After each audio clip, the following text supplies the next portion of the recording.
بسم اللہ الرحمن الرحیم۔ اے انسان، اچھی بات کو پھیلانا بھی صدقہ جاریہ ہے۔ خود بھی دیکھ اور دوسروں تک بھی پہنچا۔ کمنٹ میں سبحان اللہ لکھ کر جنت میں اپنا گھر بنا۔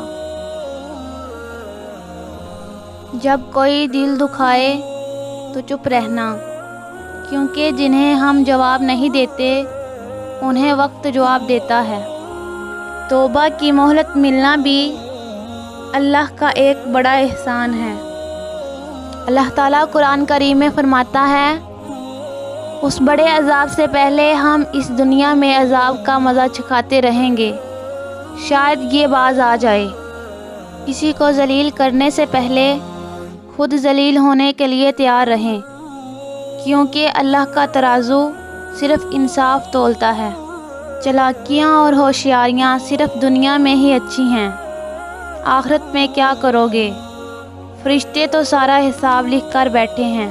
فکر نہ کریں، لوگ بھول جائیں گے مگر اللہ تعالیٰ نہیں بھولتا آپ کی نیکی اور نہ لوگوں کی زیادتی۔ جب اللہ تمہارا گواہ بن جائے تو ہر زیادتی کا جواب عرش سے آتا ہے۔ جب آپ اپنی بات بتانے اور جذبات کی وضاحت دینے میں ناکام ہو جائیں تو اس وقت سب اللہ پر چھوڑ کر پیچھے ہٹ جانا بہتر ہے۔ کسی کی راہ میں ناحق مشکلات پیدا کرنے سے پہلے سوچ لیں کہ آپ اس کی تو صرف دنیا خراب کر رہے ہیں لیکن اپنی آخرت تباہ کر رہے ہیں۔ دوسروں کا دل توڑنے والے کو اللہ پاک ایسا توڑتا ہے کہ اس کا جینا بھی مشکل ہو جاتا ہے۔ مکافات عمل دستک نہیں دیتی اور نہ ہی اسے کسی در کے کھلنے کا انتظار رہتا ہے۔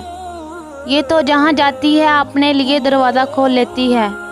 جو آج تم کرو گے کل وہی تمہارے ساتھ ہوگا، اس لیے کسی کی زندگی جہنم بنا کر سجدوں میں جنت مانگنا چھوڑ دو۔